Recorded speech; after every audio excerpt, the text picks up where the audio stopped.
Welcome to the White House.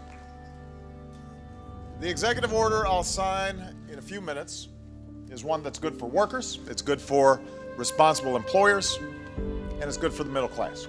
Senate Republicans want to repeal the Fair Pay and Safe Workplaces executive order. They said this blacklisting rule was one of the greatest threats to growing American business and hiring more American workers. It was a disaster, they said. Who are the Republicans trying to protect here?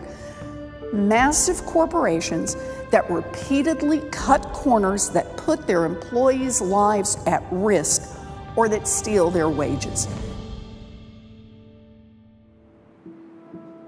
The forgotten men and women of our country. There you go. Woo! Yeah.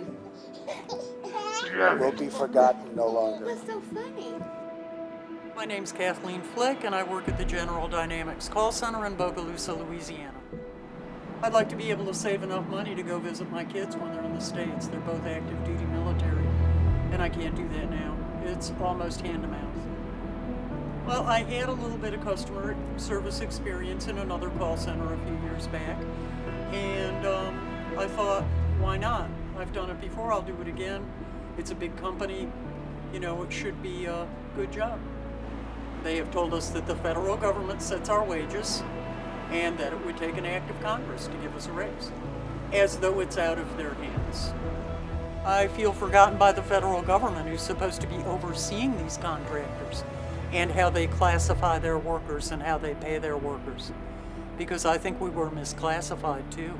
We were classified as general clerks with limited duties. That's not what we do there. We don't shuffle papers.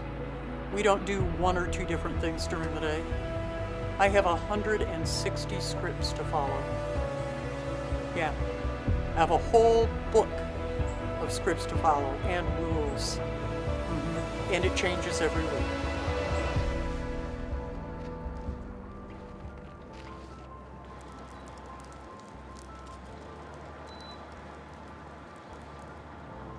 If you're not happy with your job, find another.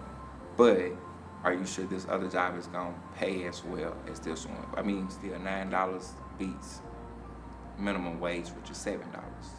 I would love to have one of those factory jobs or something where I could go in and work, but I have multiple sclerosis. I don't think anyone can understand an MS fatigue to a regular person's fatigue. So we're dealing with denied claims, helping find doctors, or helping get medical suppliers for equipment they may need. It's a lot of different things that we do. They was telling us we only will be able to receive a raise if we were to go to tier 2. So I'm getting paid the same thing as you would if you were to start working there today. And I know more about the company than you. I am now 3 ranks higher with no extra benefits, no extra pay. When everybody else leaves, I still have to stay. Sometimes I don't get off till 7:30 at night. It doesn't matter how hard you work. You're not gonna get that promotion. You're not gonna get that pay raise. You're just there. My daughter right now is on CHIPS. It's a state health insurance. Yeah. And they are not funding it. If that money runs out for the state, I have to put her on my work employer's insurance. My daughter has pre-existing conditions. My daughter has severe asthma and an autoimmune deficiency, which means that if she gets sick and she has to go back on the steroids or back on the breathing machines, they're not going to cover her.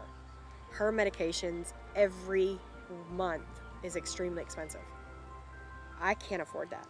It feels like the company that I had put in a lot of time into and supported, it pretty much betrayed me. Bye, baby. I'd like to see some of my coworkers who have kids not be on public assistance. I don't think they should be.